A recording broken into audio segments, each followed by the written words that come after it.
Painting daylight is always tricky.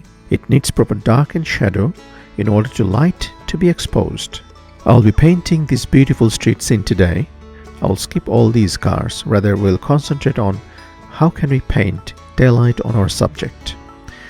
Let's get into that one. I'll start with the sketch. Sketch needs to be always in detailed.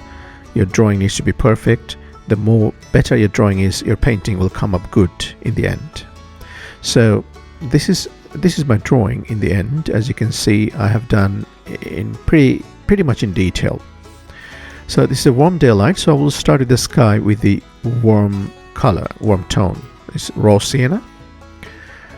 Probably add a little bit of purple, like ultramarine with a bit of alizarin crimson, just to cool it down a little bit.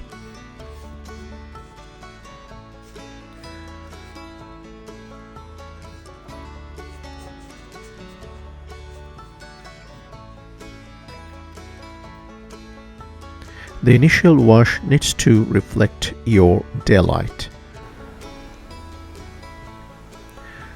I'll add a bit of cadmium yellow with yellow ochre mixed.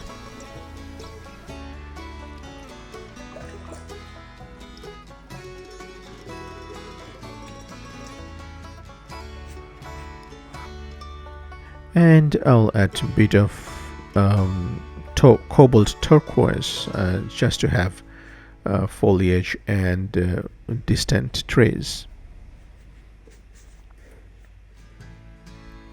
So in this stage I'm planning where my sunlight will hit when I'll finish up this drawing. So in the street I'll warm it up again, and slowly near the end I'll just bit of make it cool it down.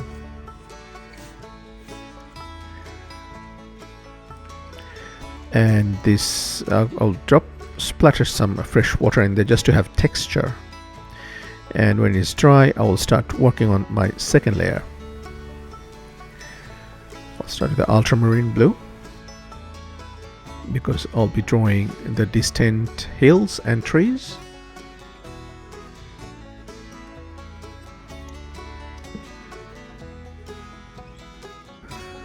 I'll just soften the edges with a bit of water, make it just a bit of soft edge.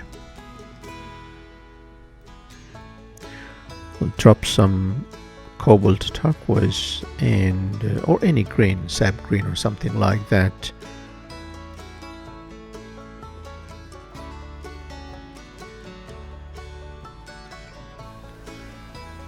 Make these houses a bit of greenish.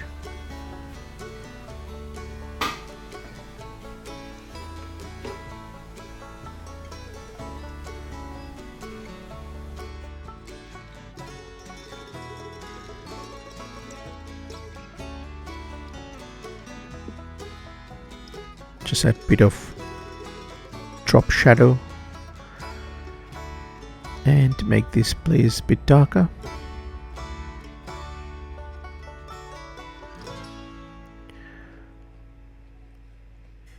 Just adding neutral tint in here.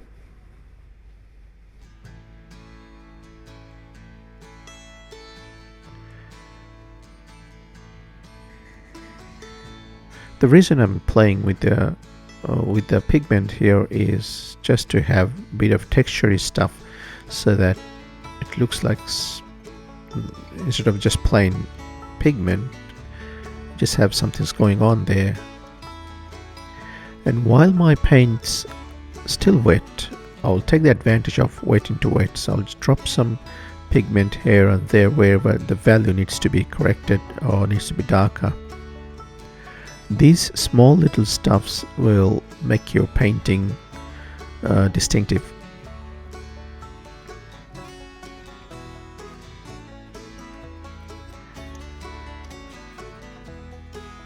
Just instead of having a plain color or pigment, just try to have a bit of variation here and there with the values, with the different warm and cool. So there are some poplar trees in here, so I'll just paint them as well.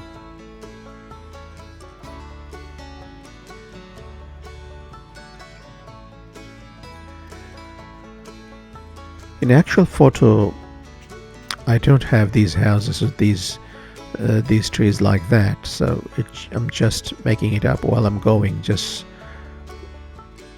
whatever the painting subject demands.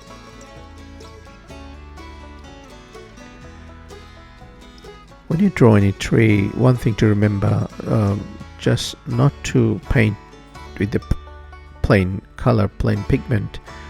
Have some variation in values, like put somewhere dark, somewhere light, or variation in pigment. Just drop some color as well sometimes if you can.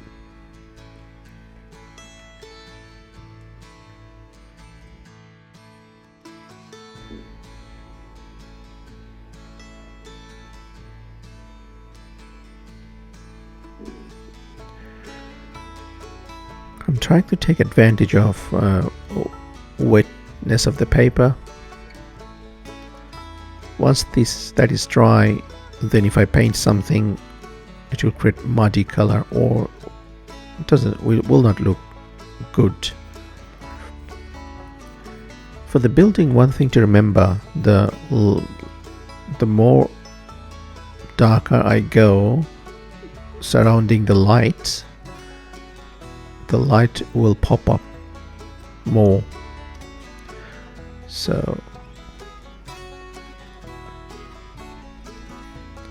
there's a tree there in front of this building, a couple of vertical trees here and there, and most of them are brown in color.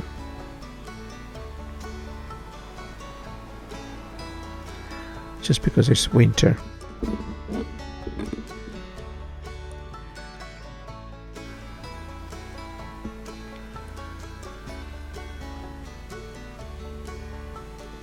Just trying to be a bit careful when I'm painting those trees, instead of just quick one stroke. I'm trying to create some variation.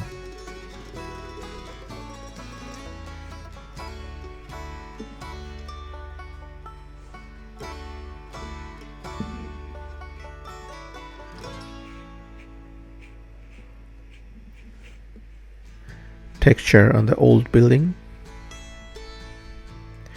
This place is in New South Wales and a historic village. It's called Berrima. So all the buildings you see there from late 18th century or early 19th century, really old.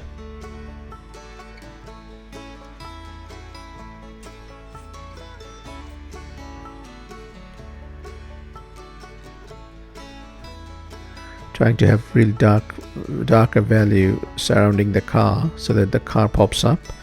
Not only the car, the light pops up.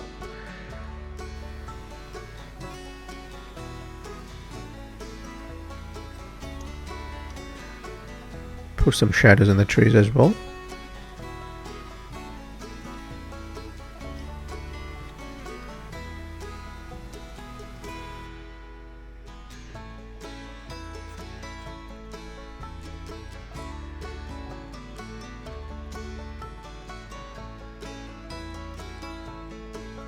If your drawing is correct, your painting will start taking shape as soon as you finish your initial wash.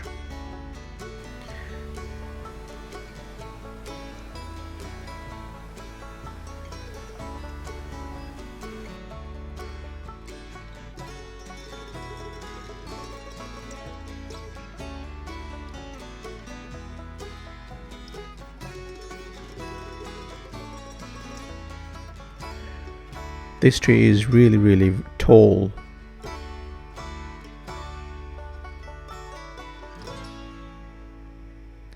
Even though in the photograph that I couldn't cover the whole tree in there.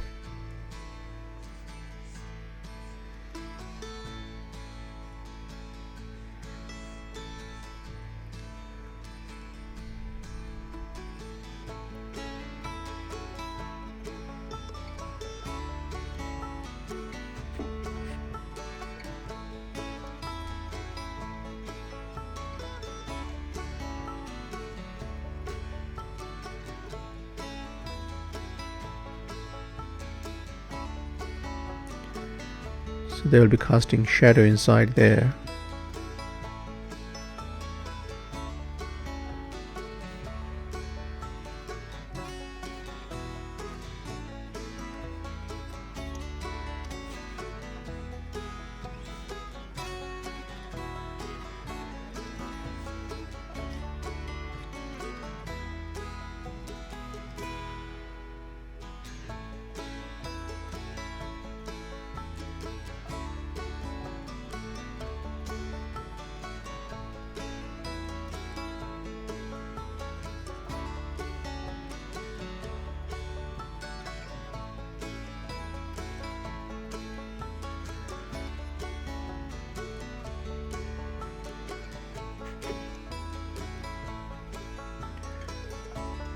Just putting the dark is making this car coming into life.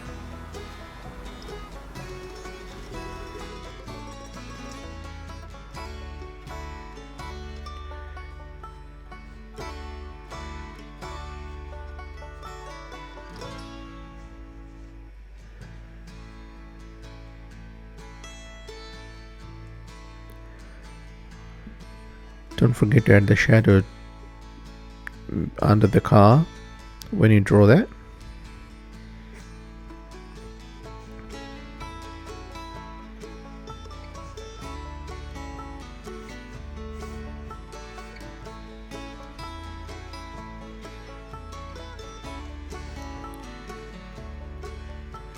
There's a couple of cars parked over there as well. I will not draw them in detail. I'll quickly paint some suggestion of the cars.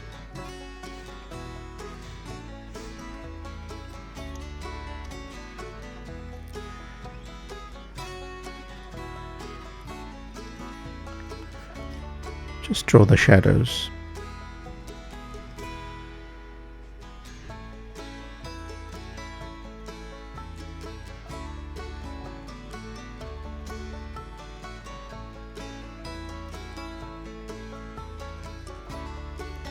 I'll just mark all of them together, just group them.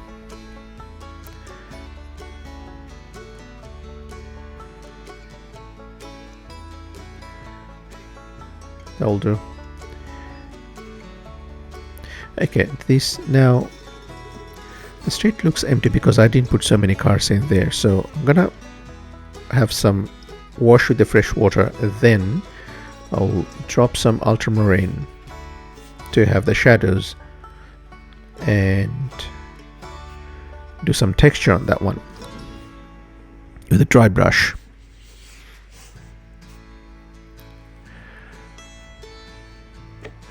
Because of these shadows, as you can see, the lighter area pops up more and the daylight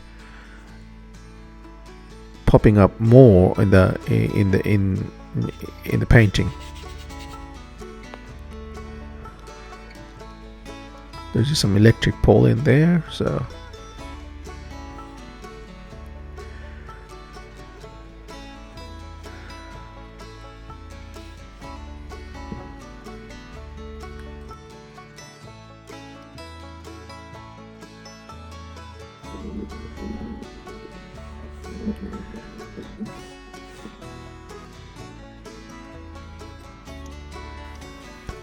I'll do some wires with this irrigator brush. Not too much, just a little bit. And I'll finish it up with some bit of tiny little details here and there, like poles, post, a street sign, something like that, to make it believable. Just add some highlights here and there and do some smokes, because most of these houses are restaurant. Basically in the winter time they always have these smokes coming out of them. That looks beautiful.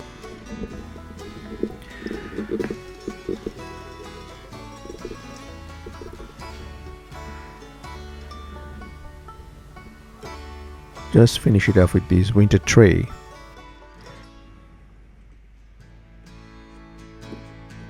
And that's it. This is how you paint light. You paint daylight and you make sure your daylight is popping up by painting shadows and dark and proper values in watercolor. I hope you enjoyed it, and if you liked it, consider subscribing and give it a thumbs up. I will see you in the next video. Thank you. Bye.